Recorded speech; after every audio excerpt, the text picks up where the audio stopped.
my screen up and check everyone can see it first.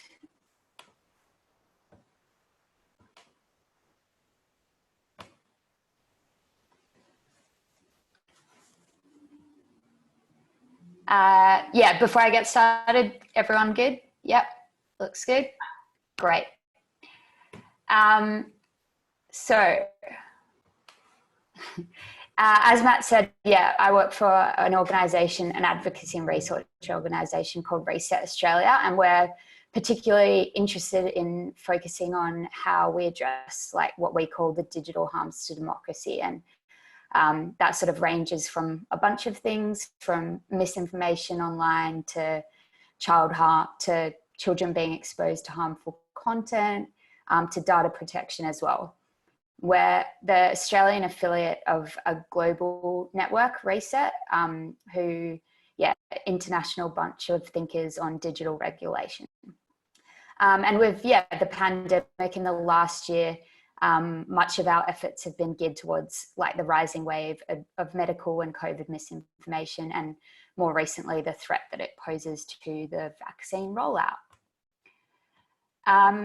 So, yeah, on vaccine hesitancy, I'm not an expert in that space, but I guess recent polling has shown that in Australia, it appears that vaccine hesitancy is on the rise. This is an essential poll up there on the screen, but this is also reflected in a longitudinal study done by ANU, which found, yeah, a significant increase between August and the beginning of this year. And yeah, just want to acknowledge that there's definitely many factors at play in vaccine hesitancy, from how the media are reporting about the issue to changing public health advice, trusting government, and sort of the international progress with the rollout of vaccines. But our interest particularly is in misinformation, and particularly the role that social media is having in amplifying this. And so, yeah, during the pandemic, I think we've pretty much had a crash course on mis and disinformation on social media. We saw this initially with rumors around how the virus originated, how it was spreading, and also like some fake remedies and cures as well. And more recently, we've seen this around the vaccine. So different themes have ranged from hydroxychloroquine as a treatment, just COVID being a scam and all a money-making exercise for big pharma, and also the government actually making the vaccine mandatory, which they've said that they won't do, but we'll see. And I guess this has been exemplified by public figures like Pete Evans and Craig Kelly, who have done a bunch of polarizing sensationalist type posts that really have enabled them to reach a large audience. And we've also seen a range of different COVID conspiracy groups on Facebook, which have been, I guess, melting pots, which have connected a whole range of disparate conspiracies, from 5G to QAnon to anti-vax, and also this whole Great Reset or global government domination concern that we've been seeing more recently as well. And I think it's fair to say that the Australian public is concerned, and so we think that warrants further exploration. Yeah, in fact, we did a poll towards the end of last year, and 85% of Australians think that there is a potential for misleading claims around COVID-19 vaccine on social media would potentially discourage people from being vaccinated. So I guess where we come from is, while it can feel like natural to blame the propagators of misinformation, whether they do this intentionally or unintentionally, we all have someone on social media who is spreading or commenting on posts that we like to think they know better. But we also have to acknowledge the role that the platforms play in actually amplifying this misinformation. So I guess our view is the business model of these digital platforms are designed to keep users glued to the screen, because the more time that people spend online, the more ads that they can sell. And to actually get people hooked, they achieve this through like mass data extraction, which allows them to build these predictive personas of users. And that allows them to serve like a curated stream of content that is designed to keep us engaged. And I guess the risk of that is whatever someone's starting point is, the curation results in users often being pushed in a sensationalist and conspiratorial direction. We know from a study, an MIT study, that it takes true stories 6 times longer to reach someone online as it does fake stories.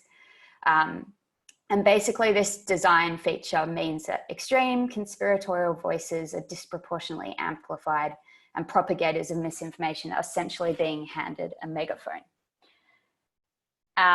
One of the examples we've seen is in the extremist space. Facebook's own researchers found that 2/3 of extremist group joins are as a result of Facebook's own recommendation tools. And while I don't believe there's a study on this yet, there's also anecdotal evidence of this happening in the wellness and yoga community, both in Australia and internationally, where they've been infiltrated with like COVID, QAnon misinformation. And that's really worrying because it's communities outside those sort of fringe beliefs that are now being exposed to this.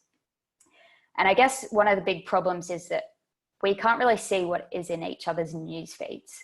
You're seeing a different reality to me, and this makes the scope and impact of misinformation particularly hard to study.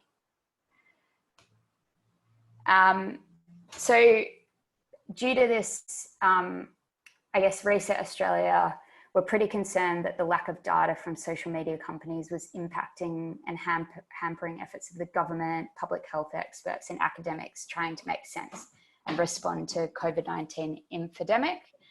So we actually undertook a policy consultation process, which Adam actually participated in, which was great, to understand whether the lack of transparency was impacting responders and what a solution might look like. So we spoke to 17 people in total from academia, government, advocacy, public health, social science.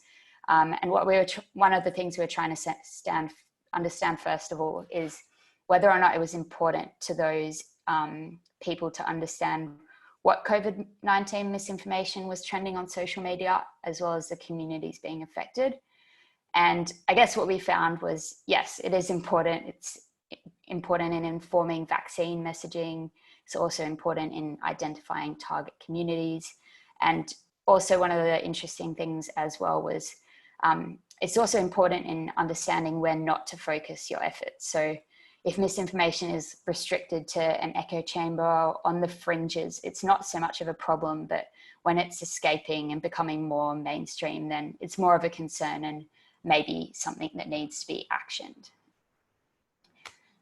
And so the second question I guess we wanted to explore was whether the current level of transparency around what COVID information circulating on social media was enough. And some of the things that we found was there's like a lack of visibility over what's shared on private groups and profiles. While there is definitely some data access for researchers, there are restrictions and hurdles for responders to access the data that they need. Another thing that came out is that it can be just computationally intensive to analyze and keep up. Tricky to discern when misinformation has moved from the fringe to the mainstream. And also from, I guess, a research point of view, it's not always ethically sound, or you're not always able to get approval for some of the things like joining groups and reporting on that or analyzing that as well. And so one of the, I guess, what came out of that is that we saw that mandating, and we explored this in the consultation, whether or not actually having made available the URLs which were shared on social media platforms would actually aid in the response.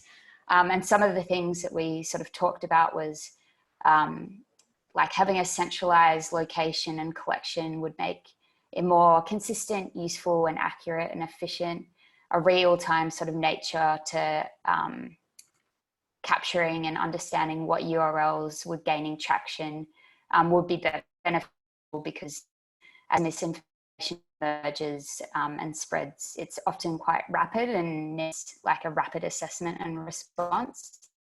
That demographic data was seen as valuable to understand who's being exposed and how it's spreading to enable a tailored response.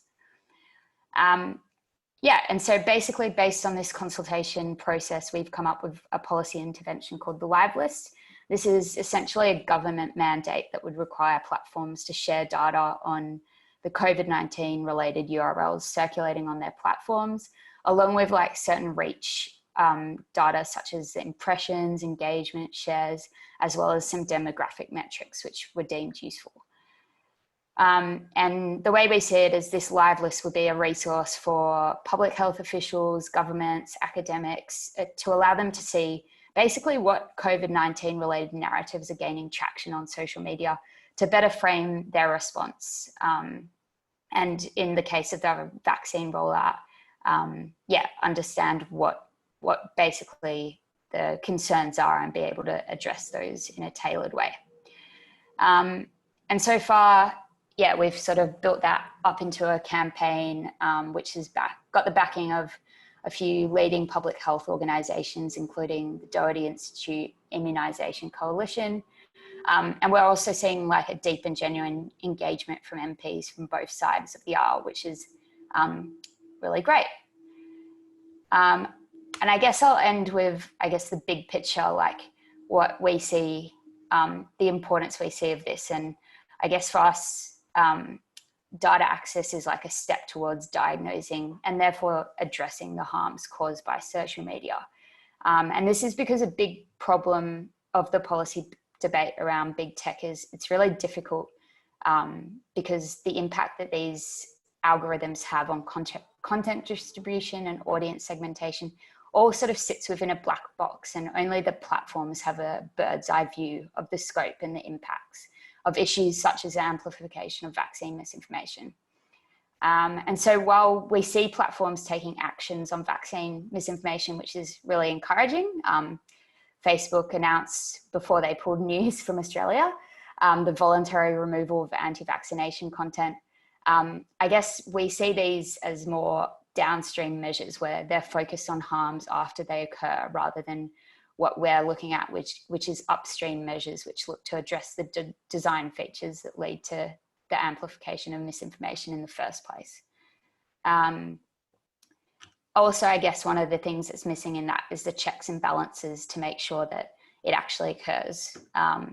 So while Facebook might be implementing some policies like these, there isn't really any oversight or accountability as to whether they did, how much content they did pull down. I guess the first step in designing these upstream measures is actually having access to data to assess the extent of the problem. But platforms don't really have a strong incentive to share this data, because if we all knew the scope of the problem, we might call for changes that reduce their profitability and impact their business model. So I guess that's where we think the government needs to step in, and we need new public policy, as these platforms they don't have the incentive to make changes that might fundamentally their business model on their own core. And that's what we've with the lists. Hopefully something that we'll see implemented in the vaccine rollout. But definitely seeing a lot of interest at the moment. And I'll leave it there.